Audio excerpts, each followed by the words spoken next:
Good morning students. कल ma'am ने आपको आपकी भाषा माधुरी बुक का पार्ट 10 एक बोना और लकड़हारा पढ़ाया था। इसमें मैम ने आपको क्या बताया था कि कैसे एक बोना लकड़हारे को बार बार फूंक मारते हुए देख रहा था। कि पहले लकड़हारे ने फूंक मारकर अपनी हथेली को गर्म किया, फिर फूंक मारकर आग को जलाया, अब वो आलू को भी फूंक मार रहा था। तो अब बोना जो है वो बहुत हैरान हुआ। वो लकड़हारे के पास जाकर उसने उससे पूछा। तो अब हम आगे का पार्ट पढ़ेंगे। बोने को बहुत आश्चर्य हुआ, उससे रहा न गया और वह ठुमक ठुमक कर लकड़हारे के पास फिर पहुंचा और कहा, बुरा न मानो तो एक बात पूछूं। लकड़हारे ने कहा, बुरा क्यों मानूंगा, पूछो। तो बोने ने कहा, सुबह आपने कहा था कि मुंह से फूंक मारकर आप अपने हाथों को गर्म कर रहे हो, अब आप इस आलू को क्यों फूंकते हो? यह तो खुद ही गर्म था, इसे और गर्म करने का क्या फायदा? तो लकड़हारा बोला, नहीं, यह आलू बहुत गर्म था तो मैं इसे मुंह से फूंक मारकर ठंडा कर रहा था। यह सुनकर बोने का मुंह पीला पड़ गया। पीला पड़ने का मतलब है वह बहुत ही हैरान हो गया। उसने लकड़हारे ने उससे पूछा, क्यों भाई, क्या हुआ?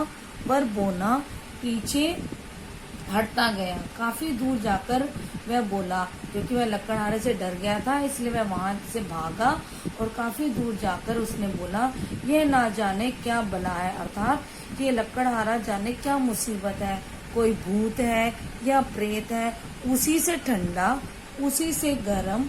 मेरी समझ में तो यह बात नहीं आती कि कैसे यह फूंक मारकर उसी किसी चीज को गर्म कर रहा है और फिर फूंक मारकर किसी चीज को ठंडा कर रहा है। मुझे तो लग रहा है कि ये कोई भूत है या प्रेत है। तो आज हम इतना ही पढ़ेंगे। तो आज आप इस पाठ को अच्छे से पढ़ना और इसके कठिन शब्दों को और आए हुए कठिन शब्दों को अच्छे से प्रैक्टिस करना। तो अब हम मैम आपको इस पाठ की बैक एक्सरसाइज करवाएंगे। इसमें सबसे पहले क्या है, सबसे पहला प्रश्न है कि लकड़हारे को कैसी लकड़ी आसानी से नहीं मिलती थी।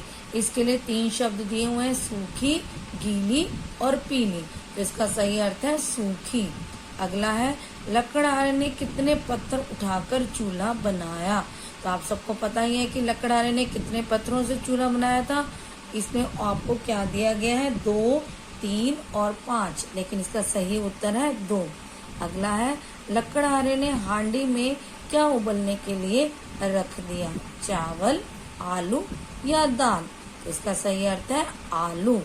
अब अगला प्रश्न हमारा क्या है, आपको कुछ वाक्य दिए गए हैं, आपको पाठ के आधार पर यह बताना है कि ये वाक्य किसने कहा और किससे कहा।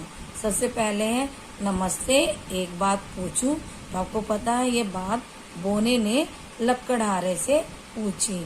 अगला है, बुरा क्यों मानूंगा, पूछो। तो यह है लकड़हारे ने बोने से कहा। अगला है, यह आलू बहुत गर्म था। यह वाक्य भी लकड़हारे ने बोने से कहा। अगला है, उसी से ठंडा उसी से गर्म। अभी किसने कहा, यह बोने ने खुद से कहा।